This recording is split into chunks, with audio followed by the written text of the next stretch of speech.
ચલો મિત્રો 12મો દાખલો જો સમીકરણ x² - 2ax plus a² plus a minus 3 બરાબર 0 ના બીજો વાસ્તવિક અને 3 થી નાના હોય તો ખાલી જગ્યા. વાસ્તવિક અને 3 થી નાના હોય તો ખાલી જગ્યા. ઓકે, ચાલો આગળ વધીએ. તો સમીકરણના બીજો વાસ્તવિક અને 3 થી નાના છે. જ્યારે આવી રકમ આપી હોય ત્યારે તમારે 3 શરત યાદ રાખવાની છે. વાસ્તવિક અને પાછા કીધું કે આ સંખ્યાથી નાના, ત્યારે આ 3 શરત મોઢે કરી નાખવાની છે બધાય જ. પહેલું કે આમાં 3 લેવાથી fx બરાબર આ ડાબી બાજુનું પદ એને fx કહેવાય અને કહેવાય fx બરાબર. તો એનો જવાબ 0 થી મોટો આવે. fx બરાબર x² - 2x plus a² plus a minus 3 આટલું પદને કહેવાય fx. એમાં 3 લેવાના એટલે જવાબ 0 થી મોટો આવશે. વિવેચકનો જવાબ, વિવેચક એટલે b² - 4ac, એનો જવાબ 0 ને 0 થી મોટો આવે. અને બંને બીજનો સરવાળો, હવે આના બીજ 3 થી નાના હોય તો આપણે શું કરવાનું? બંને બીજનો સરવાળો 3 ગુણ્યા 2 કરવાના. 3 થી નાના એને 2 વડે ગુણી નાખો. બે બીજ આપણે બે બીજ છે માટે 3 ગુણ્યા 2 કેટલા થાય? 6. તો બીજોનો સરવાળો 6 થી નાનો રહે. યાદ રાખજો, બીજોનો સરવાળો 6 થી નાનો કેમ? તો 3 થી નાના છે અને કેટલા બીજ છે? 2. તો 2 બીજ અને 3 થી નાના એટલે 3 ગુણ્યા 2 કરી નાખો. આ 2 બીજ 3 થી નાના, આ 3 થી નાનું, આ 3 થી નાનું, 3 ને 3 કેટલા થયા? 6. તો પછી બીજોનો સરવાળો જે હોય ને, આ 3 થી નાનું, આ 3 થી નાનું, તો આ બંનેનો સરવાળો કરો, એ સરવાળો 6 થી નાનો રહે. સમજ પડે ને? એટલે 2 બીજ છે અને 2 વડે ગુણી નાખો. આમ 3 ગુણ્યા 2, તો બંનેનો સરવાળો 6 થી નાનો રહે. તો આ 3 શરત મોઢે કરો કે વિધેયમાં 3 લેવાથી જવાબ 0 થી મોટો આવવો જોઈએ, વિવેચકનો જવાબ 0 ને 0 થી મોટો આવવો જોઈએ. તો ખબર જ છે કે વાસ્તવિક હોય તો આપણે આવું જ લઈએ છીએ. અને બીજોનો સરવાળો અહીંયા 3 થી નાના છે, 3 થી નાનું, 3 થી નાનું, તો બેનો સરવાળો 6 થી નાનો. બસ આ શરતો આ જે છે ને એ મોઢે કરવાની. હવે એના આધારે આપણે જવાબમાં જઈશું. તો પહેલું f(3) > 0 નો મતલબ આ ડાબી બાજુમાં x ની જગ્યાએ 3 લેવાના. ચલો માટે આવશે, ધ્યાન આપજો. માટે x ની જગ્યાએ 3 લઈએ તો 3 નો વર્ગ - 2a ગુણ્યા 3 પ્લસ 3 નો વર્ગ પ્લસ 3 માઇનસ 3 બરાબર 0. ચાલો આનું સાદુરૂપ આપી દઈશું. સોરી, x ની જગ્યાએ 3 લેવાના, a ની જગ્યાએ નહીં. કોની જગ્યાએ લેવાના? x ની જગ્યાએ. ચાલો લઈ લીધા. જો x ની જગ્યાએ 3 ચેક કરજો. x ની જગ્યાએ 3, બાકીનું પદ જેમ છે તેમ જ. હવે સાદુરૂપ આપી દઈશું. તો માટે આવશે a², પછી a વાળા ગણો તો 3 2 6 માંથી 1 નીકળી જાય 5. ચાલો 3 નો વર્ગ 9, 9 માંથી 3 જાય એટલે 6. ચાલો બે અવયવ પડી ગયા છે, સોરી બે અવયવ પડી ગયા. ગ્રેટર ધેન 0 છે એટલે એ જ રાખવાનું, બદલવાનું નહીં. ચાલો ગ્રેટર ધેન હોય તો ગ્રેટર ધેન જ રહેશે. f(3) એટલે આ પદ આપણે મૂકી દીધું. બરાબર છે. ડાબી બાજુમાં x ની જગ્યાએ 3. હવે સાદુરૂપ આપ્યું, હવે અવયવ પાડવાના. 3 2 6, અહીંયા આવ્યું a - 2 a - 3 ગ્રેટર ધેન 0. હવે મિત્રો સુરેખ અસમતામાં તમે ભણ્યા છો કે આને આપણે સંખ્યા રેખા પર લઈને નક્કી કરવાનું. બરાબર છે કે આ સત્ય ક્યારે આવે છે. ચાલો 2 મૂકવાથી 0, 3 મૂકવાથી 0, 2 અને 3. આ બાજુ ધન ઇન્ફિનિટી, ઋણ ઇન્ફિનિટી. હવે 2 અને 3 મૂકો તો 0 થાય, પણ અહીંયા ઇક્વલ આપ્યું નથી એટલે આ પોઈન્ટ લેવાના નથી. ઇક્વલ આપ્યું હોય તો લેવાના. ઓકે, વચ્ચેની કિંમત અથવા આ બાજુની કિંમત જે ચેક કરી તો કરી શકો. આ બાજુની કરીએ 2 થી નાની એટલે 0. 0 લઈ લો, a બરાબર 0. તો માઇનસ માઇનસ પ્લસ સત્ય આવ્યું. આ ભાગમાં સત્ય, તો આ ભાગમાં અસત્ય, અને આ ભાગમાં પાછું સત્ય આવે. ક્રમિક જ આ ભાગ યાદ રાખજો. ચાલો આ ભાગ ચેક કર્યો, સત્ય અસત્ય સત્ય, આ ક્રમિક જ આવે. ચાલો બે ભાગમાં સત્ય આવ્યું માટે આના પરથી નક્કી થયું કે a < 2 કે a < 3. એની કિંમત 2 થી નાની એટલે આ બાજુનો ટુકડો, અથવા એની કિંમત 3 થી મોટી એટલે પેલી બાજુનો ટુકડો. એનો મતલબ આ બાજુનું કિરણ અને પેલી બાજુનું કિરણ. 2 અને 3, તો 2 થી નાની અને પેલી બાજુ 3 થી મોટી. ચાલો આ બે જવાબ આવ્યા છે. ઓકે, ચાલો આગળ વધીએ. હવે આ બાજુ બીજી શરતમાં જઈએ, ધ્યાન આપજો. બીજી શરતમાં જઈએ તો વિવેચક > 0 છે. એનો મતલબ b² - 4ac > 0. આ સૂત્ર લખ્યું છે. ઓકે, હવે કિંમત મૂકીએ. x નો સહગુણક એટલે b જે છે -2a. ચાલો a એટલે x² નો સહગુણક 1, c એટલે અચળ પદ આખું આ લેવાનું, a² + a - 3 > 0. ચાલો સાદરૂપ આપી દઈશું આગળ વધીએ. માટે આવશે 4a².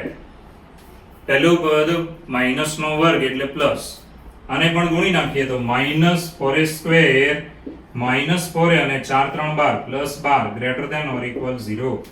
ચાલો 4a² નીકળી જાય. વધ્યો શું? તો ચોખ્ખી વાત છે 4a -4a ને પેલી બાજુ લઈ લો એટલે 12 ઇઝ ગ્રેટર ધેન 4a.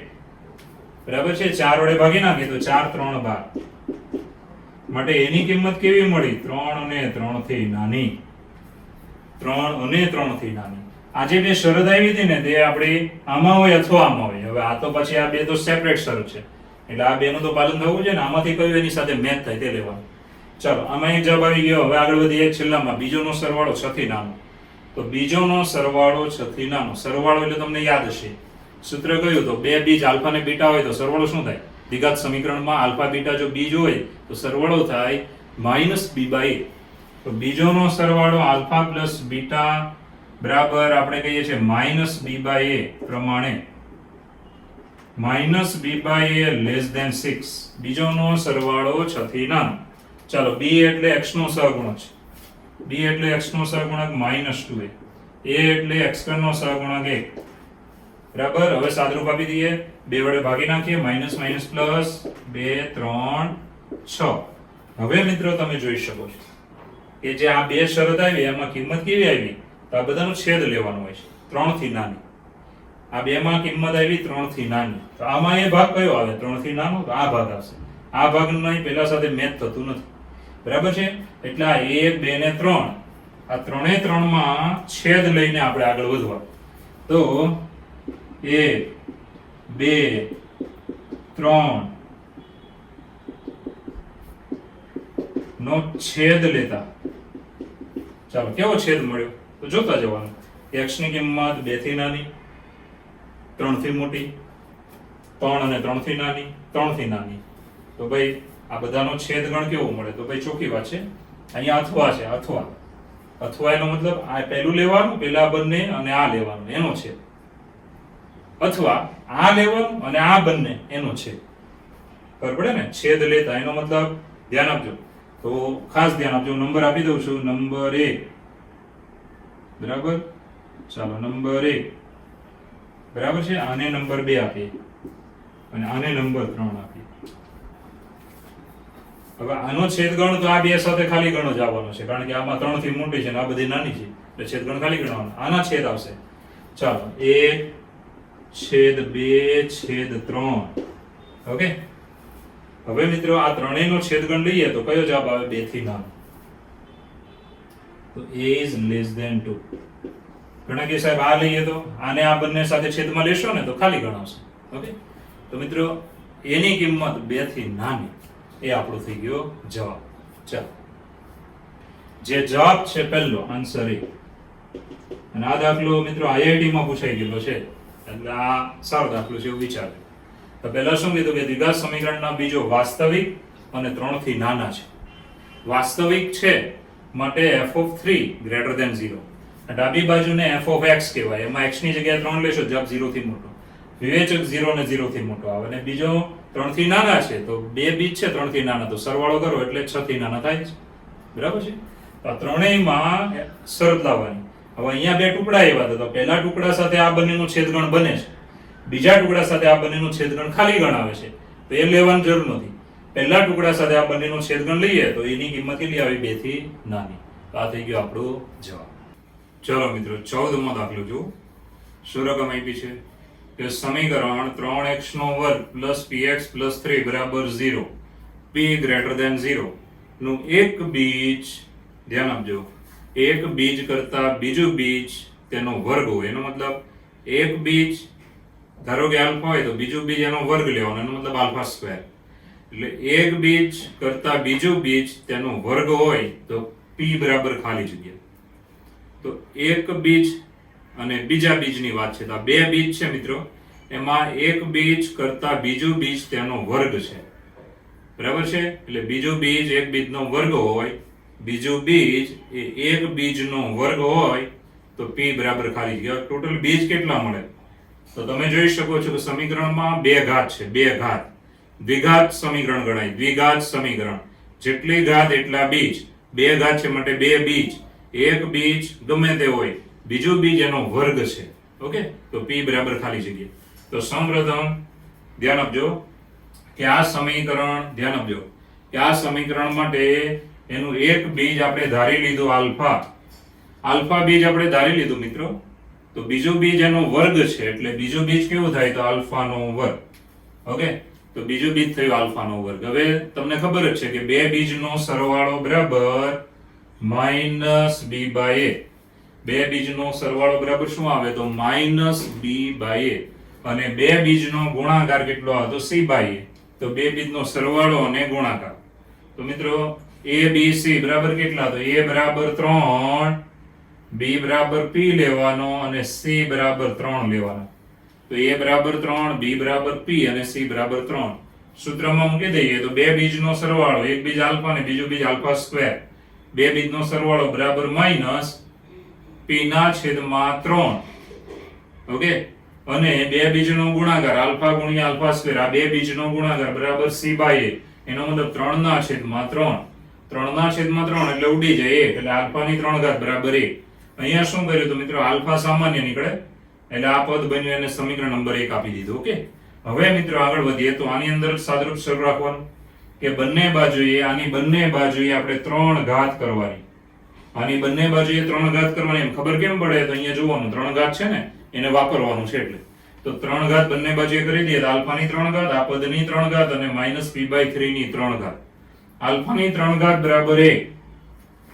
કારણ કે તમે જોઈ શકો છો, કારણ કે નંબર 2.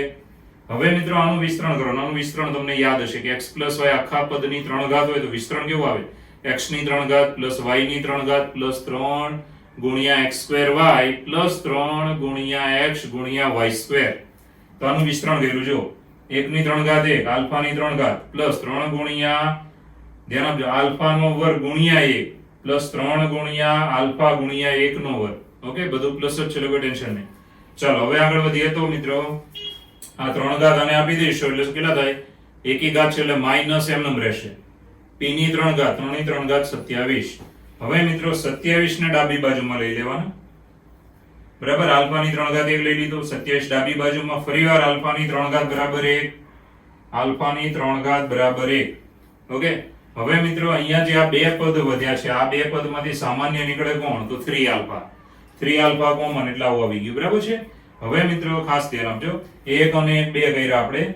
અહીંયા જે આ પદ છે એની કિંમત આપણી પાસે છે, એ કિંમત છે નંબર 1 પ્રમાણે. જુઓ, આલ્ફા ગુણ્યા આલ્ફા પ્લસ 1 એટલે કે 1 પ્લસ આલ્ફા. આલ્ફા ગુણ્યા 1 પ્લસ આલ્ફા બરાબર માઈનસ p/3 અહીંયા લઈ લેવાનું, કારણ કે નંબર 1. ઓકે, હવે મિત્રો અહીંયા 3 3 ઉડી જાય. 27 વડે ગુણી નાખો તો 27 2 54 અને માઈનસ 27p. પેલી બાજુએ માઈનસ p ની 3 ઘાત, એને ડાબામાં લઈ લો એટલે કે આ સમીકરણ આવ્યું. હવે તમારે શું કરવાનું? તો મિત્રો p ની કિંમત જ મેળવવાની છે, અને આ p માં સમીકરણ છે. એટલે ઓપ્શન જે છે ને, 4 ઓપ્શન, એની કિંમત મૂકવાની. એટલે એક ઓપ્શનમાં તમારો ડાબા બરાબર જબા થઈ જાય. તો પહેલા પૂર્ણાંક લઈએ, અપૂર્ણાંકની પહેલા પૂર્ણાંક લઈએ. તો c ઓપ્શન જુઓ, એમાં તમને p ની કિંમત 3 આપી છે. તો આપણે શું કરવાનું? આની ડાબી બાજુમાં p બરાબર 3 લેવાના. જો જમણી બાજુ આવી જાય તો આપણો જવાબ થઈ જાય જે લીધા હોય તે ઓપ્શન. ઓકે, તો c ઓપ્શનમાં p બરાબર 3 એટલે કે 3 આપ્યા છે, 3 લઈ લઈએ છીએ. તો 3 લેતા ડાબી બાજુ p ની જગ્યાએ 3 આમાં મૂકી દેવાના ડાબી બાજુમાં. તો મિત્રો 27, 3 ની 3 ઘાત 27 અને 27 ગુણ્યા 3 81. હવે આ બેનો સરવાળો કરશો, 27 અને 54 એટલે 81. 81 માઈનસ 81 એટલે 0, એટલે જમણી બાજુ આવી ગઈ. માટે આ સમાધાન થઈ ગયું. માટે આપણો જવાબ કયો થયો? C. તો સહેલો દાખલો છે, કઈ નથી. જુઓ કે ભાઈ એક દ્વિઘાત સમીકરણ આપ્યું હતું, એનું એક બીજ એ બીજા બીજના વર્ગ જેટલું છે. એનો મતલબ એક બીજ આલ્ફા લીધું હોય તો બીજું બીજ તમે કેટલું લઈ શકો? Alpha square. એટલે એક બીજ અને બીજું બીજ, એમાં બીજું બીજ પહેલા બીજના વર્ગ જેટલું છે, એમ બોલું તો પણ ચાલશે. ઓકે, તો p બરાબર ખાલી જગ્યા. તો આપણે આનું એક બીજ ધારી લીધું આલ્ફા, તો બીજું બીજ કેવું થાય? Alpha square. હવે બે બીજનો સરવાળો ને બે બીજનો ગુણાકાર, તો આ ગુણાકાર વાળું 3 ઘાત આવી છે. તો આપણે આમાં શું કરવાનું? આમાં પણ આલ્ફાની 3 ઘાત બનાવી નાખવાની. એનો મતલબ બંને બાજુએ 3 ઘાત કરી.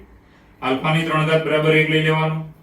આ બધામાં 3 3 ઘાત છે, આનું વિસ્તરણ કરી દેવાનું, જે જૂનું સૂત્ર છે તમારું. અને પેલી બાજુએ પણ સાદરૂપ 3 ઘાત બરાબર પાછો 1 મૂકી દો. હવે આમાંથી આ 3 આલ્ફા કોમન નીકળે એટલે પાછો આ પદ બની જાય નંબર 1 નો. પછી p માં સમીકરણ આવી જાય મિત્રો, એટલે ઓપ્શન એમાં p ની કિંમત લઈ લેવાની.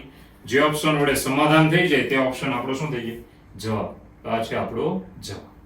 ચલો મિત્રો 15મો દાખલો જુઓ. શું રકમ આપી છે કે y બરાબર 2 ગુણ્યા પૂર્ણાંક ભાગ વિધેય x પ્લસ 3. અહીંયા ચોરસ કૌંસ નથી પણ પૂર્ણાંક ભાગ વિધેય છે, યાદ રાખજો. y બરાબર 2 ગુણ્યા પૂર્ણાંક ભાગ વિધેય x પ્લસ 3 અને y બરાબર 3 ગુણ્યા પૂર્ણાંક ભાગ વિધેય x માઇનસ 2. તો પૂર્ણાંક ભાગ વિધેય x પ્લસ y બરાબર ખાલી જગ્યા. ઓકે, તો બે પદ આપ્યા છે અને એક સવાલ આપ્યો છે એમાંથી. તો સૌપ્રથમ ધ્યાન આપજો, આ આપણને એક પદ આપ્યું છે કે y બરાબર 2 ગુણ્યા પૂર્ણાંક ભાગ વિધેય x પ્લસ 3 અને બીજો આપ્યું છે y બરાબર 3 ગુણ્યા પૂર્ણાંક ભાગ વિધેય x માઇનસ 2. હવે મિત્રો y બરાબર આપ્યું માટે સરખાવી દેવાનું. જમણી બાજુ બરાબર જમણી બાજુ. આ થઈ ગઈ તમારી જમણી બાજુ બરાબર જમણી બાજુ. આની જમણી બાજુ અને આની જમણી બાજુ સરખાય. કેમ? કારણ કે ડાબા સરખી છે તો જબા સરખી થાય જ ને. ચાલો, હવે પૂર્ણાંક ભાગ વિધેયની ખાસિયત એવી છે મિત્રો, ખાસ યાદ રાખજો કે પૂર્ણાંક ભાગ વિધેયમાં ધારો કે અહીંયા આપ્યું હોય કે 3 માઇનસ 2, તો તમે આને આમે લખી શકો કે પૂર્ણાંક ભાગ વિધેય 3 માઇનસ પૂર્ણાંક ભાગ વિધેય 2. પછી ધારો કે અહીંયા આપ્યું હોય કે પૂર્ણાંક ભાગ વિધેય 4.5 માઇનસ 2, તો તમારે અહીંયા રાખવાનું પૂર્ણાંક ભાગ વિધેય 4.5 માઇનસ પૂર્ણાંક ભાગ વિધેય 2. આને હમણાં એમ રાખીએ ધારો કે, અને આ તો પૂર્ણાંક જ છે એટલે સીધો બહાર જ આવશે. હવે આનો જવાબ જો લખો હોય આનો જવાબ, તો એનો જવાબ કેટલો થાય? પૂર્ણાંક ભાગ વિધેય 4.5 બરાબર 4 થાય. પણ આપણે અત્યારે વિચારવાનું કે આ વચ્ચે બાદબાકી છે ને આવી રીતે હોય તો તમે આમ લખી શકો અને આની બરાબર પૂર્ણાંક સીધો 2 લખી શકો. તો અહીંયા આપણે શું કર્યું? જો પૂર્ણાંક ભાગ વિધેય x માઇનસ 2 એની જગ્યાએ શું લખી શકો? પૂર્ણાંક ભાગ વિધેય x માઇનસ પૂર્ણાંક ભાગ વિધેય 2, પણ 2 તો પૂર્ણાંક જ છે એટલે સીધા બહાર આવી જાય. તો અહીંયા લખવાના 2. ઓકે, ચાલો 3 વડે ગુણી નાખીએ. બરાબર છે, 3 2 6. હવે મિત્રો આ જે પદ છે એને જબામાં લેવાનું અને આ માઇનસ 6 ને ડાબામાં લેવાનું એટલે પ્લસ 6. 6 અને 3 કેટલા થયા? 9. તો એ થઈ ગયા 9. પેલી બાજુએ 3 ગુણ્યા પૂર્ણાંક ભાગ વિધેય x માઇનસ 2 ગુણ્યા પૂર્ણાંક ભાગ વિધેય x, એટલે શું વધ્યું? તો પૂર્ણાંક ભાગ વિધેય x. એટલે આ કિંમત બની ગઈ કે પૂર્ણાંક ભાગ વિધેય x બરાબર 9. હવે મિત્રો આગળ વધીએ તો આની કિંમત, આ નંબર 1 ની કિંમત આમાં મૂકી દેવાની. આમાં મૂકી દેશો એટલે y મળી જાય. એ સમીકરણ હતું આપણું, ધ્યાન આપજો. સમીકરણ છે આ કે y બરાબર 2 ગુણ્યા પૂર્ણાંક ભાગ વિધેય x પ્લસ 3. હવે પૂર્ણાંક ભાગ વિધેય x બરાબર કેટલા આવ્યા છે? 9. એ અહીંયા લઈ લેવાના. અહીંયા આપણે એનું કારણ પણ આપી દેવું હોય તો આપી શકો, કારણ કે નંબર 1 બરાબર MCQ છે એટલે રફ ગણતરી જે કરો તે. તો અહીંયા તમારે પૂર્ણાંક ભાગ વિધેયની કિંમત 9 લઈ લીધી એટલે કેટલા મળ્યા? 9 2 18 19 20 21. y બરાબર 21. હવે આપણો સવાલ હતો કે આની બરાબર ખાલી જગ્યા. આની બરાબર ખાલી જગ્યા કેટલો જવાબ આવે? તો પૂર્ણાંક ભાગ વિધેયનો નિયમ છે કે ભાઈ સરવાળો કે બાદબાકી હોય તમે પૂર્ણાંક ભાગ વિધેય સેપરેટ લઈ શકો છો.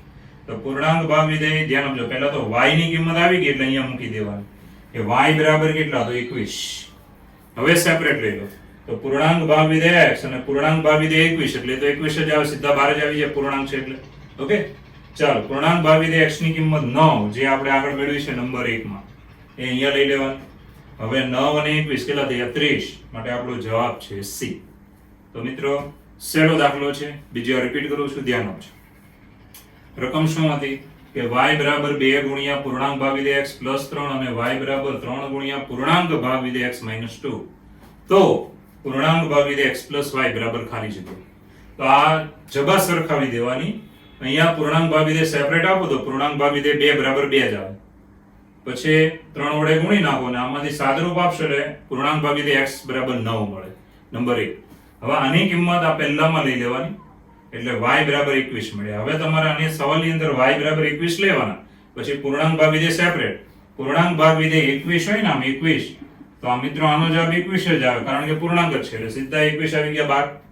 હવે આની કિંમત તો 9 આવી ગઈ એટલે 9 અને 21 કેટલા થયા? 30, જે આપણો જવાબ છે.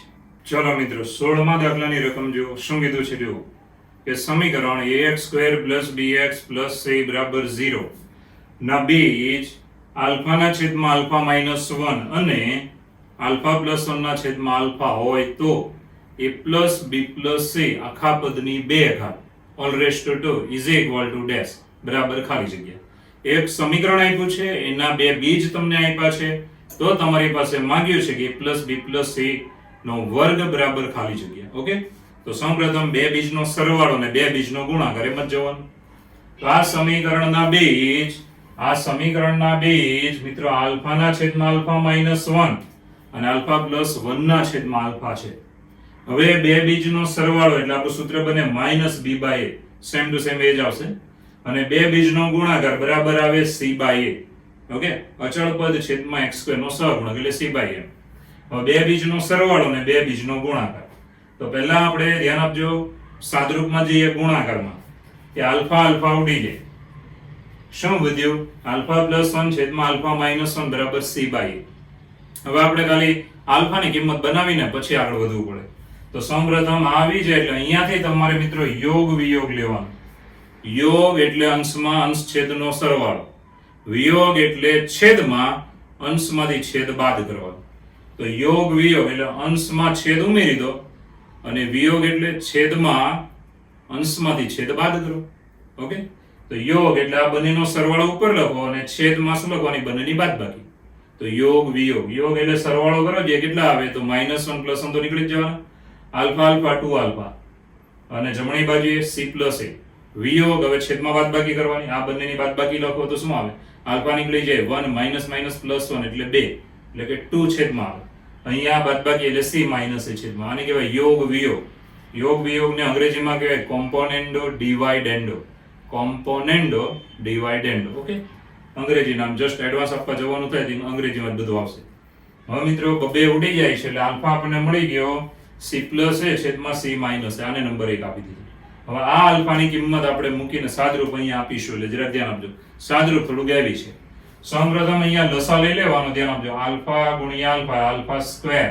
આનો ગુણાકાર આની સાથે કરો એટલે તફાવતનો અવયવ આલ્ફા² -1. જો તફાવતનો અવયવ ગુણાકારમાં આવ્યો ને એટલે શું લખવાનું? આલ્ફા² -1 છેદમાં બંને ગુણાકારમાં. હવે અંશમાં થયા આલ્ફા² એટલે 2α², છેદમાં ગુણી નાખો. હવે આલ્ફાની કિંમત અહીંયાથી લઈને અહીંયા મૂકી દેવાની. આલ્ફાની જગ્યાએ જો કિંમત મૂકી છે, 3 જગ્યા છે, 1 2 ને 3. હવે સાદરૂપમાં શું કરવાનું? તો c - a ની 2 ઘાતનો લસા લેવાનો. તો એક સાથે ગુણાકારમાં આવશે c - a નો વર્ગ છેદમાં c - a નો વર્ગ આમાં છે એટલે એ પણ નીકળી જાય. અહીંયા એક જ છે એટલે ઉપર ગુણવો પડે ને, ઉપર જો પ્લસ છે c + a અને બીજો કોણ આવે? c - a. એક હતો એટલે બીજા એક વડે ગુણવો પડે. તો c - a વડે અંશને ગુણો એટલે તફાવતનો અવયવ થાય એટલે શું લખવાનું? c² - a². દેખાય ને? અહીંયા લખ્યું જો. હવે મિત્રો સાદરૂપમાં જો આગળ વધીએ તો પૂર્ણ વર્ગ પદાવલી મૂકી દો, આની પણ મૂકી દો, છેદમાં આની પણ મૂકી દો, અને અહીંયા તો c² - a² જ છે ખાલી એટલે માઈનસ કૌંસમાં અંદર આપી દેવાનું એટલે -+ a². અહીંયા થઈ ગયું +a². આ ધ્યાન રાખજો. પૂર્ણ વર્ગ પદાવલી મૂક્યા પછી કેટલા પદ નીકળી જાય અને શું વધે તે જોવાનું. 2c², એમાંથી એક c² નીકળી જાય એટલે c². દેખાય ને અહીંયા? ચાલો પછી મધ્યમ પદ 2 2 4 4ca. a² એક અહીંયા છે ને આ એકને 2 વડે ગુણો એટલે 2 ગુણ્યા a², એમાંથી -a² એટલે એક a² વધ્યો, અને અહીંયા આવ્યું -+ 2ca. ઓકે, છેદમાં શું થયું? જો છેદમાં c² નીકળી જાય, a² એ 1 અને 1 કેટલા થાય? 2 થાય. બરાબર, અહીંયા જોવાનું 2 થયા, અને અહીંયા 2ca છે એમ નંબર રહેશે. હવે શું કરવાનું? જો હવે આ c² a² છે ને એની પૂર્ણ વર્ગ પદાવલી બનાવી નાખવાની. તો વચ્ચે મધ્યમ પદમાં કેટલા હોવો જોઈએ? 2ca, જે અહીંયા પાછળ છે તેને આગળ લઈ લો, 4ca ને પાછળ લઈ લો. ચાલો જો 2ca મેં લઈ લીધા, 4ca પાછળ છે. છેદમાં તમે જુઓ તો ભાઈ કોણ કોમન નીકળે છે? 2a. હવે બંને બાજુ એ ઉડી જાય. બરાબર છે? પૂર્ણ વર્ગ પદાવલીને પૂર્ણ વર્ગની રીતે લખી નાખવાની. ઓકે, છેદમાં કોણ પદ વધ્યું છે? 2 ગુણ્યા a + c, એને પેલી બાજુ લઈ લો, પેલી બાજુ. તો -b સાથે ગુણાકારમાં આવી જાય, 2 ગુણ્યા a + c. હવે મિત્રો અહીંયાથી શું કરવાનું? તો આ પદને ડાબામાં લઈ લો, નેગેટિવ નું થઈ જાય પોઝિટિવ. 2 ગુણ્યા b ગુણ્યા a + c. આ પદને લઈ લો જમણી બાજુ એટલે શું થઈ ગયું? -4ca. હવે તમે જાણો છો કે મારે જો આને પૂર્ણ વર્ગ પદાવલી બનાવવી હોય તો કેવું પદ એક જોઈએ? તો આ પ્રથમ પદ છે, આ મધ્યમ પદ છે, તો અંતિમ પદ કેટલું જોઈએ? તો c + a નો વર્ગ એટલે એનું વર્ગમૂળ a + c. c + a અહીંયા છે જ, મધ્યમ પદમાં 2 છે, ખાલી આ b છે ને, તો તમારે શું વિચારવાનું? અંતિમ પદ આવું છે b². તો b² આપણે લઈ લેવાનું ડાબામાં અને જબામાં, આ જાતે લઈ લેવાનું, કારણ કે પૂર્ણ વર્ગ પદાવલી તો જ બનશે. તો બી સ્ક્વેર બંને બાજુ લઈ લીધું. હવે આ થઈ ગઈ પૂર્ણ વર્ગ પદાવલી. જો પ્રથમ પદ, મધ્યમ પદ, અંતિમ પદ. એટલે શું લખવાનું? પ્રથમ પદનું વર્ગમૂળ, અંતિમ પદનું વર્ગમૂળ, અને અહીંયા જે નિશાની હોય તે સેમ ટુ સેમ, અહીંયા જે નિશાની હોય ને તે સેમ ટુ સેમ તમારે લઈ લેવાની. પ્લસ તો પ્લસ લેવાના એમ. ચાલો a પ્લસ c લખો કે c પ્લસ a બંને ચાલે. c પ્લસ a અંતિમ પદ 2 અને વચ્ચે નિશાની આ લેવાની. આખા પદનો વર્ગ એટલે આ એનું વિસ્તરણ હતું ઉપર છે ને તે. આનું વિસ્તરણ આ છે, બરાબર. હવે મિત્રો જમણી બાજુએ તો આપણું b² - 4ca છે, એને લખી નાખવાનું b² - 4ac. ca ની જગ્યાએ c લખવાનું ગુણાકારમાં છે. ઓકે. હવે મિત્રો આ જે પદ છે શું આવ્યું કહેવાય? અંદર જોવાનું. a + b + c, તો a + b + c નો વર્ગ બરાબર જવાબ શું આવ્યો? તો b² - 4ac. જે જવાબ છે આન્સર એ. આ દાખલામાં અઘરું કઈ નથી, ખાલી સાદરૂપ તમારી જાતે તમારે આપવાનું થાય, એમાં ગોખવાનું ન હોય. એ પોતા એટલે આટલા વર્ષથી આપણે ભણીએ છીએ, બરાબર. 11મા ધોરણમાં આવી ગયા, સાદરૂપ આપતા તો આવડું જોઈએ ને આપણને. તો સાદરૂપ છે એ તમારી જાતે તમારે આપવાનું રહેશે. ગોખ્યા વગર શાંતિથી સાદરૂપ આપવાનું, અને ખાલી આઈડિયા તમારે શીખવાના હોય છે. તો આઈડિયા શું હતા આ દાખલામાં? તો પહેલો આઈડિયા હતો કે આ સમીકરણના બે બીજ છે, તો બે બીજનો સરવાળો, બે બીજનો ગુણાકાર. ગુણાકારમાંથી તમારે આલ્ફાની કિંમત મેળવવાની યોગ વિયોગ દ્વારા. એ આલ્ફાની કિંમત આ બે બીજનો સરવાળો છે એમાં જરાક લસા લઈને જે પદ સાદું સ્વરૂપ આવી જાય, અહીંયા સુધી આપણે સાદું રૂપ આપી દીધું, પછી આલ્ફાની કિંમત અહીંથી લઈને આમાં મૂકવાની, પછી સાદુરૂપ આપવાનું છે. એમાં પણ c - a નો વર્ગ એનો લસા લેવાનો. લસા લીધા પછી પૂર્ણાંક પદાવલીઓ 3 જગ્યાએ છે, અંશમાં 2 અને છેદમાં 1 મૂકી દેવાની, સાદુરૂપ આપીને અહીંયા સુધી આવી જવાનું. હવે આપણે c² a² છે એટલે પાછું પૂર્ણાંક પદાવલી બનાવવી છે. વિસ્તરણ નથી કરવું પણ બનાવવાની છે, પરફેક્ટ સ્ક્વેર. તો આનું મધ્યમ પદ 2c હોવું જોઈએ, તો પાછળ 2c છે ને આગળ લઈ લો 4c ને પાછળ મૂકો, છેદમાંથી 2a કોમન નીકળે. હવે આ પૂર્ણાંક પદાવલી બની ગઈ મિત્રો, એટલે એને લખવાનું c + a નો વર્ગ. હવે આ જે છેદ છે એમાંથી 2a કોમન લીધા, તો a ઉડી જે જમણી બાજુ સાથે, છેદ છેદ જુઓ. પછી બાકીનું પદ જમણી બાજુમાં લઈ લેવાનું. હવે ખાલી આ નેગેટિવ પદ જબાનું છે ને ડાબામાં લઈ લો, અને 4c એને જબામાં લઈ લો એટલે નેગેટિવ. પૂર્ણાંક પદાવલી જો મારે એને બનાવીએ તો અંતિમ પદ b² મારે વધારાનું લેવું પડે, બંને બાજુ b² લઈ લેવાના. આ પૂર્ણાંક પદાવલી બની ગઈ એટલે અંદર આવી ગયું a + b + c નો આખા પદનો વર્ગ, અંદર આવી ગયું a + b + c, બરાબર. વર્ગ તો 12 હતો જ, એટલે અહીંયા જમણી બાજુ આપણું પદ કેવું છે? તો b² - 4ca, એને લખવાનું b² - 4ac. એ આપણો શું થઈ જાય? જવાબ, જે છે આન્સર એ. ચલો મિત્રો 17મો દાખલો, સારો દાખલો છે એક્ઝામ માટે. રકમ જો, રકમમાં કરેક્શન છે એટલે તમારે સુધારીને લખવાની રહેશે. ઓકે, હું બોલું છું, રકમ બરાબર સાંભળજો. શું કીધું છે કે જો a b c સમગુણોત્તર શ્રેણીમાં હોય, જો સમગુણોત્તર શ્રેણી, એ તમારું કરેક્શન છે.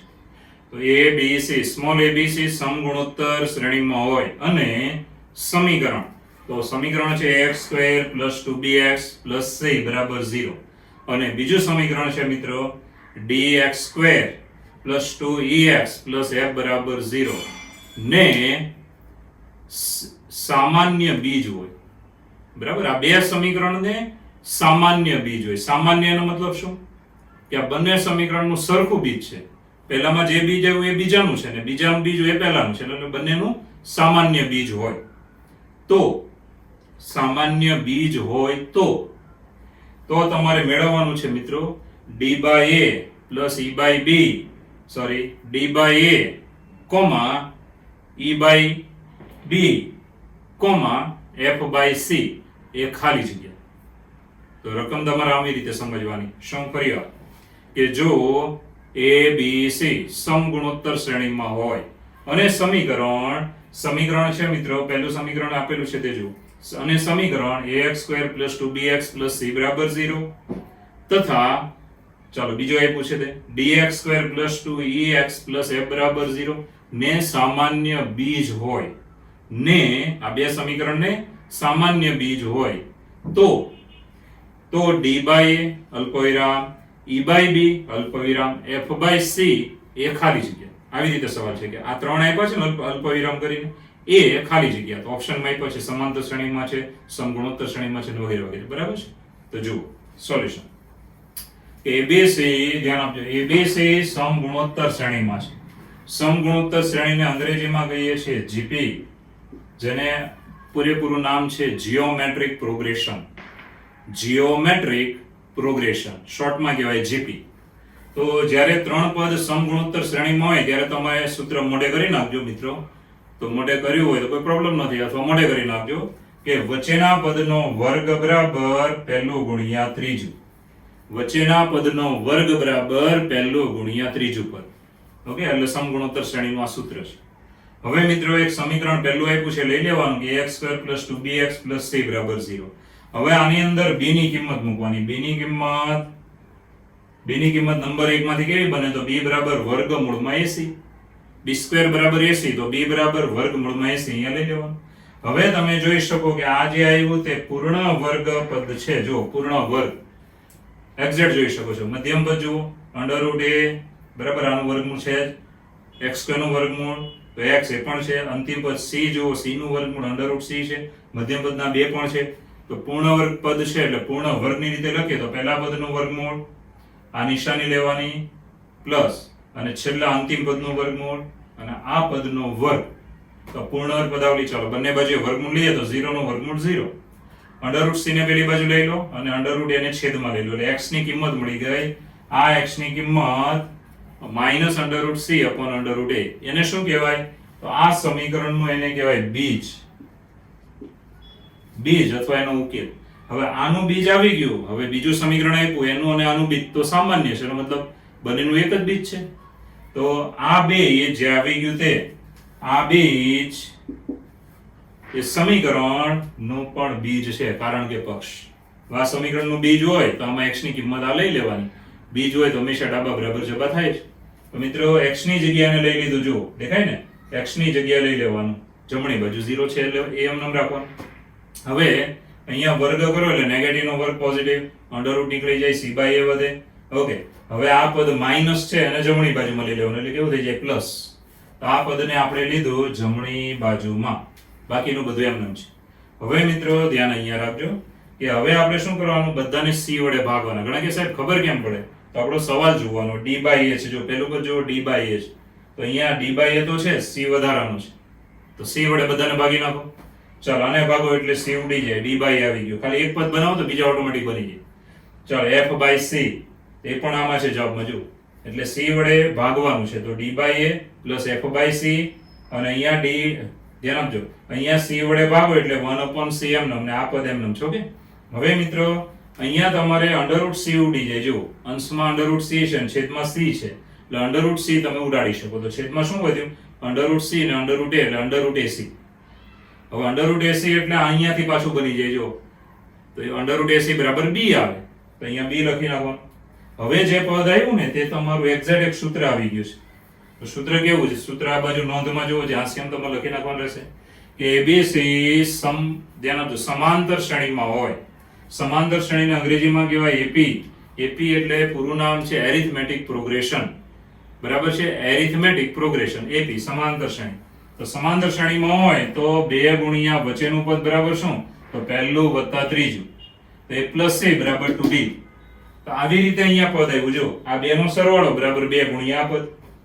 તો આપણે શું લખી શકાય કે d/a અલ્પવિરામ, પછી અહીંયાથી લેવાનું e/b અલ્પવિરામ f/c. કઈ શ્રેણીમાં થઈ ગયા? સમાંતર શ્રેણીમાં. જો આની જેમ abc સમાંતર શ્રેણીમાં હોય તો આવું આવે. તો આવું આવી ગયું હોય તો આપણે શું કહેવાનું? abc સમાંતર શ્રેણીમાં છે. તો a + c બરાબર 2b. તો અહીંયા પણ જો a + c બરાબર 2b. તો a એટલે આ લખવાનું d/a, પછી b લેવાનું, અહીંયાથી b e/b અને આ જે છે એને લેવાનું છેલ્લે. તો a + c બરાબર 2b એવું છે. માટે આપણે આ કયા પદ થયા? તો d/a e/b f/c. કઈ શ્રેણીમાં છે? સમાંતર શ્રેણીમાં. જે છે જવાબ આપણો ઓપ્શન A. એકદમ ઈઝી દાખલો છે. તો ફરી આ રકમમાં કરેક્શન હતું, ધ્યાન રાખવાનું. શું હતું? તો a b c સમગુણોત્તર શ્રેણીમાં હોય અને સમીકરણ ax² + 2bx + c બરાબર 0 તથા dx² + 2ex + f બરાબર 0 ને સામાન્ય બીજ હોય તો d/a e/b f/c એ ખાલી જગ્યા. એ સમાંતર શ્રેણીમાં છે. કઈ રીતે? સમગુણોત્તર શ્રેણી એટલે શું કરવાનું? વચ્ચેના પદનો વર્ગ બરાબર પહેલું ગુણ્યા ત્રીજું કરવાનું. ઓકે, હવે આ સમીકરણ છે એમાં b ની કિંમત આમાંથી બનાવીને મૂકી દેવાનું. √ac પૂર્ણ પદાવલી, એમાંથી x ની કિંમત એક બીજ મળી ગયો. હવે આ સમીકરણનું બીજ છે તો એ બીજ તો આ બીજા સમીકરણનું છે, કારણ કે બંનેના બીજ કેવા છે? સામાન્ય છે. તો આને આમાં x ની જગ્યાએ લઈ લો. પછી તમારે આ પદ જોઈને થોડુંક વિચારવાનું કે d બાય a આપણે અહીંયા છે અને અહીંયા c આવ્યો છે, તો c ને ઉડાડવા માટે બધાને c વડે ભાગો. બધાને c વડે ભાગશો એટલે આ બે પદ આવી ગયા. અહીંયા અંડર રૂટ c જમણી બાજુ તમે ઉડાડી શકો છો. અંડર રૂટ ac વધે છેદમાં એની કિંમત પાછી તમે b મૂકી દો એટલે અહીંયા જે આવ્યું તે આ સૂત્ર પ્રમાણે એક્ઝેક્ટ છે. માટે એમ કહેવાય કે d by a, e by b અને f બાય c એ કઈ શ્રેણીમાં છે? સમાંતર શ્રેણીમાં છે. તો મિત્રો આ જે ફોર્મ્યુલા છે એ તમારે મોઢે રાખવાની રહેશે. ઓકે, ચલો મિત્રો 19 માની રકમ જુઓ. શું આપી છે કે k ની કઈ કિંમત માટે, k ની કઈ કિંમત માટે સમીકરણ x² - 2kx + 3k² - 4 બરાબર 0 ના બીજનો ગુણાકાર 5 છે. પૂછો કેવી વાત છે? k ની કઈ કિંમત માટે આપેલા સમીકરણના બીજનો ગુણાકાર 5 આવે. ઓકે, તો જો સહેલો છે, કઈ નથી કે આ સમીકરણ તમને આપ્યું છે, એના બીજોનો ગુણાકાર કેટલો છે? 5 આપણે લઈ લીધો. ચાલો જોઈએ હવે શું થાય. તો બીજનો ગુણાકાર એટલે સૂત્ર તમને યાદ હશે. શું આવે? તો બીજનો ગુણાકાર એટલે c બાય a અચળ પદ ભાગ્યા x² નો સહગુણક. તો અહીંયા આવશે, ધ્યાન આપજો, અચળ પદ એટલે કે -c બાય a બરાબર 5. સોરી, c બાય a બરાબર 5 અચળ પદ ભાગ્યા x² નો સહગુણક. બરાબર, બે બીજનો સરવાળો એટલે સૂત્ર કેવું આવે? -b by a. બે બીજનો ગુણાકાર c બાય a. ચાલો હવે c એટલે અચળ પદ જુઓ. આની અંદર અચળ પદ આટલું છે, આને કહેવાય c. તો અહીંયા આવશે મિત્રો 3k² - 4 છેદમાં a એટલે x² નો સહગુણક 1 વડે 1 = 5. ચાલો સાદરૂપ આપી દઈશું અહીંયા. તો કેટલા આવે કે 3k², 5 અને 4 કેટલા થયા? 9. બરાબર છે, 9. હવે મિત્રો 3 વડે ભાગી નાખીએ તો k² બરાબર 3 3 9.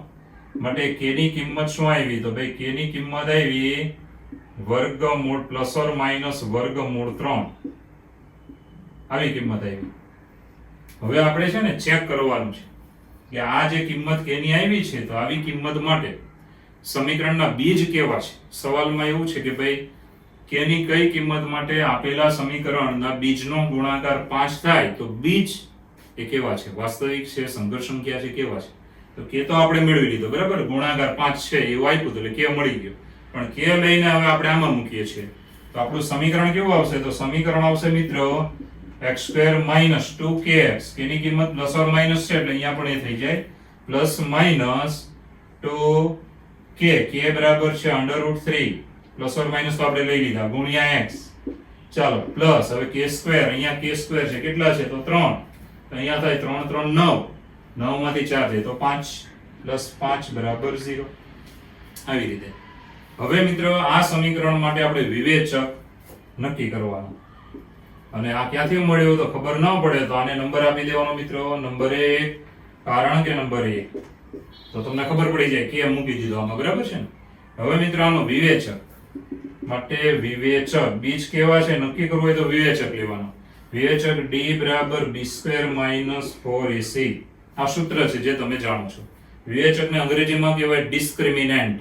ડિસ્ક્રિમિનન્ટ એને આપણે શોર્ટમાં d લખીએ છીએ. ઓકે, ચાલો હવે મિત્રો અહીંયા b બરાબર કેટલા? તો તમે જોઈ શકો છો ±2√3 નો વર્ગ -4. a બરાબર x² નો સહગુણક 1 અને c બરાબર 5. ચાલો હવે સાદરૂપ આપી દઈએ તો ભાઈ વર્ગ છે એટલે નેગેટિવ નું પોઝિટિવ થઈ જવાનું છે. 4 3 12 અહીંયા થયા 12 અને 4 5 20 બરાબર -8 આવ્યા. આ નેગેટિવ આવ્યું. હવે આ નેગેટિવ આવે તો તમને ખબર જ છે કે બીજ કેવા? વાસ્તવિક ન મળે, એનો મતલબ અવાસ્તવિક છે. માટે સમીકરણના બીજ અવાસ્તવિક છે. ચાલો સમીકરણના બીજ મિત્રો કેવા છે? તો અવાસ્તવિક છે. તો બહુ ચોખ્ખી વાત છે કે જે જવાબ તમારો રહેલો છે અવાસ્તવિક. બરાબર છે? અથવા જેને કહેવાય છે કાલ્પનિક. બરાબર છે? એટલે કે અવાસ્તવિક એટલે કે સંકર છે. સંકર બીજ છે એવું લખો સારું લાગશે. ખાલી શંકર તો શંકર ભગવાન ના બનાવી દેતા. સંકર બીજ છે એનો મતલબ સંકર સંખ્યા વાળા બીજ આવે. ઓકે, તો જે જવાબ છે આપણે આન્સર ડેલી.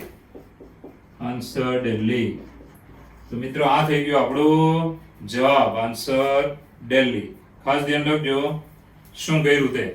તો પહેલા તો રકમમાં શું આપ્યું હતું મિત્રો કે ની કઈ કિંમત માટે સમીકરણ ના બીજનો ગુણાકાર 5 છે. તો બીજ ખાલી જગ્યા. તો બીજ ખાલી જગ્યા કે તો આપણે મેળવવાનો જ છે, એ ઓપ્શનમાં નથી આપ્યો, પરંતુ કે મળ્યા પછી આપણે બીજ નક્કી કરવાના છે કે બીજ કેવા છે. ઓકે, તો પહેલા તો સમીકરણ, એના બીજનો ગુણાકાર 5 આપ્યો એટલે c/a પ્રમાણે લઈને કે આવી ગયો. હવે આ કે ને તમારે સમીકરણમાં મૂકી દેવાનો એટલે તમને એક સમીકરણ મળી ગયું, દ્વિઘાત સમીકરણ. ધ્યાન આપજો, દ્વિઘાત સમીકરણ મળી જાય મિત્રો એટલે આ સમીકરણનો વિવેચક ચેક કરવાનો. વિવેચકની કિંમત નેગેટિવ આવે તો બીજ કેવા હોય? અવાસ્તવિક, એનો મતલબ સંકર સંખ્યાવાળા બીજ હોય. ઓકે, આ થઈ ગયો આપણો જવાબ. ચલો મિત્રો 20મો દાખલો જો. સમીકરણ x² + px + q = 0. સમીકરણ x² + px + q = 0 ના બીજનો સરવાળો તેમના વર્ગના સરવાળા જેટલો હોય તો ખાલી જગ્યા. સમીકરણના બીજનો સરવાળો તેમના વર્ગના સરવાળા બરાબર હોય, તેમના વર્ગના સરવાળા બરાબર હોય તો ખાલી જગ્યા. તો કયો ઓપ્શન સાચો છે? ધારો કે આ સમીકરણના બે બીજ હોય, આલ્ફા અને બીટા, બરાબર? તો આલ્ફા અને બીટાનો સરવાળો એટલે આલ્ફા પ્લસ બીટા એ કોની જેટલો છે? આલ્ફા² + બીટા² જેટલો છે. ઓકે, હવે મિત્રો જે નંબરનો દાખલો હું લેતો નથી એ દાખલો તમારે જાતે ગણવાનો છે, તમારી પાસે છે જ રકમ. હું એવા દાખલા તમને આપું છું કે જેવા દાખલાની રીત આપણે આગળ ભણવામાં આવી ગયો, એનો મતલબ મેં ભણાવી દીધા હોય. હવે આમાં આપણે જે દાખલા ભણીએ છીએ એવો જ દાખલો જો બીજો આવે તો તમારી જાતે તમારે ગણવાનો રહેશે. ઓકે, જે આપણે તમે જોઈ શકો છો, આરામથી ગણી શકો એવા દાખલા છે. તો સૌપ્રથમ આ દાખલાની વાત કરીએ તો સમીકરણના બીજ આલ્ફા અને બીટા આપણે લઈએ તો બીજનો સરવાળો બરાબર બીજના વર્ગનો સરવાળો રકમમાં આપ્યું પક્ષ તરીકે, માટે એમ કહી શકાય કે આલ્ફા પ્લસ બીટા બરાબર આલ્ફા² પ્લસ બીટા². આવી રીતે લખી શકાય.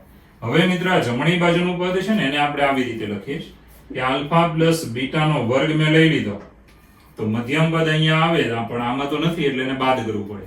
તો -2 ગુણ્યા આલ્ફા બીટા. હવે તમે જો આનું વિસ્તરણ કરો તો મધ્યમ પદ આનું પ્લસ વાળું આ માઇનસ વાળું બંને નીકળી જાય તો આ જ વધે સેમ ટુ સેમ. હવે મિત્રો કિંમત મૂકી શકો કે આ બે બીજનો સરવાળો બરાબર શું? તો સૂત્ર તમને બધાને યાદ છે કે -b/a is equal to -b/a અને બે બીજનો ગુણાકાર એટલે સૂત્ર શું આવે? c/a. આવી રીતે. હવે આ કિંમતો અહીંયા તમને આમાંથી મળી જશે. જો આમાંથી તમને મળી જાય કે a બરાબર x² નો સહગુણક 1, b બરાબર છે p અને c બરાબર છે q. આ બધી કિંમત આમાં લઈ લેવાની અને પછી સાદરૂપ આપી દેવાનું. ચાલો મૂકી દેશો. b બરાબર p, a બરાબર 1. ચાલો b બરાબર p અને a બરાબર 1, c બરાબર q અને a બરાબર 1. ચાલો સાદરૂપ. હવે મિત્રો સાદરૂપ આપી દઈએ તો બધાનો છેદમાં તો લખવાની જરૂર નથી. -p અહીંયા તમારે વર્ગ હતો એટલે નેગેટિવ નો વર્ગ પોઝિટિવ એટલે p² -2q. રેડી? હવે મિત્રો સાદરૂપમાં આને ગોઠવવાનું છે, બીજું કંઈ નવું નથી. તો માટે ચલો આને ગોઠવી દઈએ મિત્રો તો કેવું આવશે જો. તો માઈનસ વાળું પેલી બાજુ ને પેલું માઈનસ વાળું આ બાજુ 2q બરાબર p² + p. માટે આપણો જવાબ થાય p² + p બરાબર 2q. તો આ થઈ ગયો આપણો જવાબ. ચાલો જે તમને આપ્યો છે મિત્રો C, આન્સર C બરાબર છે, C જવાબ છે. તો બહુ ઈઝી દાખલો થઈ ગયો કે આ સમીકરણના બીજ આલ્ફા અને બીટા લઈએ તો રકમમાં શું આપ્યું છે કે બંને બીજનો સરવાળો તેમના વર્ગના સરવાળા જેટલો છે. હવે બે અહીંયા α² + β² આવે એટલે તમારે આમ જ ગોઠવવાનું કે α + બીટાનો વર્ગ માઈનસ મધ્યમ પદ બાદ કર્યું એટલે કે -2 α બીટા. હવે બે બીજનો સરવાળો એટલે -b/a અને બે બીજનો ગુણાકાર એટલે c/a મૂકી દેવાનું. આમાંથી બનાવી નાખવાનું. abc એટલે a બરાબર 1, b બરાબર p અને c બરાબર q. આમાં લઈ લેવાના. હવે છેદનું એક લખવાની જરૂર નથી. -p બરાબર -p નો વર્ગ એટલે p² અને પેલી બાજુ 2q. નેગેટિવ પદની સાઈડ બદલીએ તો આને આ બાજુ લઈ લો અને -p ને આ બાજુ લઈ લો. એનો મતલબ પ્લસ થઈ જાય. પછી ડાબા જબા ફેરવી નાખો એટલે આ પદ તમને આવું સમીકરણ તમને આન્સર c માં આપ્યું છે જે આપણું શું થઈ જાય જવાબ. મિત્રો 21મો દાખલો જુઓ. સમીકરણ આપ્યું છે 2^2x² -7x + 1 બરાબર 1 ના વાસ્તવિક બીજની સંખ્યા કેટલી? વાસ્તવિક બીજની સંખ્યા ખાલી જગ્યા છે. એક બીજ છે, બે બીજ છે, 0 બીજ છે, 3 બીજ છે વગેરે વગેરે. ઓકે, તો મિત્રો ખાસ ધ્યાન આપજો. તો સમીકરણ જે આપ્યું તે લઈ લેવાનું. હવે આવું પદ આવે ઘાતમાં એટલે તમારે જમણી બાજુ 1 છે એટલે તમને ફાયદો થાય. એકની જગ્યાએ તમે આવું લખી શકો. ધ્યાન આપજો. આ પદ ડાબી બાજુ જેમ છે તેમ જ. હવે એકની જગ્યાએ લખી શકો 2^0. 2^0 એટલે કેમ 2 લીધા? કારણ કે અહીંયા આધાર 2 છે, અહીંયા જેવો આધાર હોય એવો જ લેવાનો, એની 0 ઘાત એટલે 1 આવી જાય. હવે આધાર સરખા છે, વચ્ચે ઇક્વલ છે, તો ઘાત પણ કેવી થાય? સરખી થાય. માટે હવે 2x² - 7x + 1 બરાબર 0. આવી રીતે. હવે મિત્રો આનો વિવેચક લઈ અને નક્કી થઈ જાય કે આના બીજ કેવા આવશે, કેટલા બીજ આવશે, વાસ્તવિક આવશે કે નહીં. તો આના વાસ્તવિક બીજ માંગ્યા છે. તો વિવેચકમાં તમે જુઓ તો d² - 4ac એટલે 49 - 2 -4 ગુણ્યા 2 ગુણ્યા 1 એટલે તો ભાઈ પોઝિટિવ જ આવવાના, 2 જ વાસ્તવિક બીજ તમને મળી જવાના. અને અવયવ પાડવાની જરૂર નથી, સીધું આમ જ કે વિવેચક d બરાબર b² - 4ac. ચાલો હવે આપણે આમાં કિંમત મૂકી દઈએ તો b બરાબર -7, a બરાબર 2 અને c બરાબર 1. તો 49 - 4 2 8 બરાબર 41 બરાબર 41. તો 41 આવ્યા એટલે ગ્રેટર ધેન 0 આવ્યો. માટે સમીકરણને બે વાસ્તવિક બીજ છે, વાસ્તવિક અને ભિન્ન, બંને જુદા જુદા છે અને ભિન્ન બીજ છે. માટે બીજની સંખ્યા બરાબર 2. વાસ્તવિક બીજ મળ્યા જે મિત્રો 2 મળ્યા, જે છે આપણે આન્સર C. આ છે આન્સર C. આના વાસ્તવિક બીજની સંખ્યા કેટલી? તો 2 બીજ મળ્યા. તો બહુ ઈઝી દાખલો હતો. ખાલી અહીંયા જોવાનું કે 2 ની 0 ઘાત લેવાની, પછી ઘાત સરખાવી દેવાની. ઓકે, હવે વિવેચક લઈ લો. જે પોઝિટિવ આવે એટલે 2 ભિન્ન વાસ્તવિક બીજ મળે. માટે આ જે સમીકરણ આપ્યું તેના વાસ્તવિક બીજની સંખ્યા કેટલી છે? 2, જે છે આન્સર C.